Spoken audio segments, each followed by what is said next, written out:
18 жыл бойы Европаның елесі кезіп жүрген елдің бір адамымын. Бұл елдің халықтың басына түсіп жатқан небір ауыртпалықтардың бәріне де шырылдап, газет біткеннің бәріне жазып жүрген пендемін. Бірақ небір адам боқтамайды, небір адам мақтамайды. Біздің қоғамды билік орнатқан өтірікпен бірге немқұрайдылық жайлап алды. Немқұрайдылық бұл басқаның бәріне ем қонса да, немқұрайдылыққа бұл ем қонбайды. Мысалы, бір ғана әдебиетке байланысты айтсам, Шәкәрімнің шығармаларын, оның қолжазбасындағы Алла, иман, Құдай, мұсылман деген сөздің 80%-ін алып тастап шығарды. Шәкәрімнен, марқұмнан атеист жасады. Осы туралы мен 3 газетке жаздым. Бұны деген сұмдық.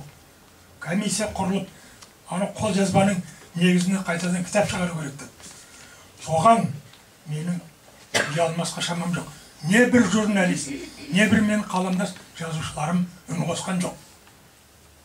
Міне, осы бір немқұрайдылықтың салдарынан біз осындай жағдайға келіп отырмыз. Мынау биліктің әрбір қате қадамына айқайлап шығып, о бастан қарсылық білдірген болсақ, немқұрайдылыққа шалдықпаған болсақ, біз мынадай жағдайға душар болмас еді. Ал енді кеше елдің шұрқын бұзып, доктрина деген шығарып отырған Қазақстан халықтарының ассамблеясы. Осы доктрина деген сөзге неге жармасты екен деп, шетел тілдері сөздігін ашып қарасам, мынадай сөздер бар екен. Доктрина, латинское слово, учение, научная или философская теория, политическая система, руководящий теоретический или политический принципты. Дұрыс. Бірақ соған ілесіп тұрған екі сөз бар. Доктринер и доктринерство деген. Олардың не дейтін қараңыздар. Доктринер деген сөзге былай дейді. Человек, слепо следующий какой-либо доктрине, заученным формулам и правилам, начетчик скалас дейді. Ал доктринерство деген сөзге слепое, некритическое исследование какого-либо доктрине, рассуждение, основанное на бездоказательных положениях дейді.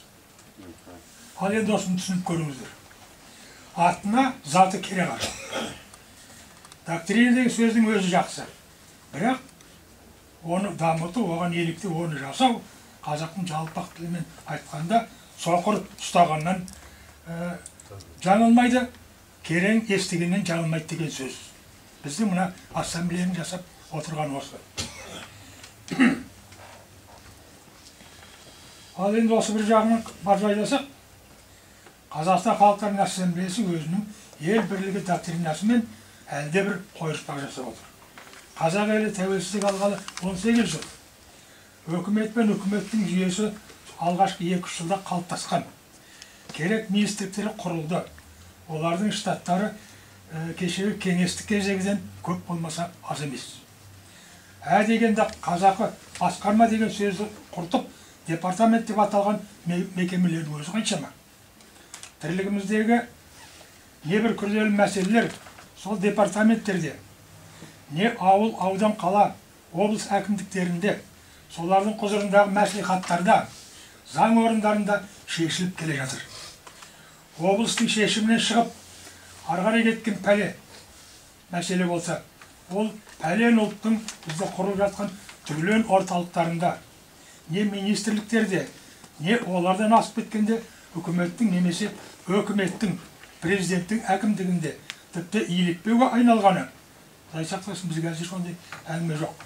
Қос шатырлы парламентте қаралып, тиянақ тауып жүр. Алайда осындай жүйе бізге аз болып, Қазақстан халықтарының ассамблеясы деген ойлап шығарылды. Қарсылық білдірмей. Собак счет. Это не принадлежит властью. Против меня работает. А, не шарга. Да. Иә, осындай күйі аз болып бізде Қазақстан халықтарының ассамблеясы деген ойлап шығарылды. Құдай-ау, дүние жүзінің құрылымынан Құдай таныспыз ғой, қай-қайсымыз болса да. Ешбір парламенттік елде, немесе парламенттік президенттік жүйе басқарып отырған елдің ешқайсында ассамблея деген жоқ. Кеше кеңестік құрамда болған пәленбай одақтас республика, соның бірде-біреуінде ассамблея деген жоқ. Тек бізде ғана бар. Ал енді сол парламенттік, немесе президенттік парламенттік жүйе басқарып отырған елдерде шешілмей жатқан қандай мәселе бар? Меніңше ешқандай мәселе жоқ. Тек бізде әйтеуір осы ассамблея дегенді ойлап таптырды да, оны парламентке апарып мінгестірді де қойды. Оған біздің парламенттегілердің де намысы келмейді екен. Өйткені парламенттің соңғы құрамы бұл кәдімгі басшылық президент қашан түс көреді деп жарақмәлесін дайындап отырған намыссыз адамдар. Онда академик те отыр, халық жазушы да отыр, халық артист отыр. Бәрін мен ашық айта аламын. Бәрі де құлдар.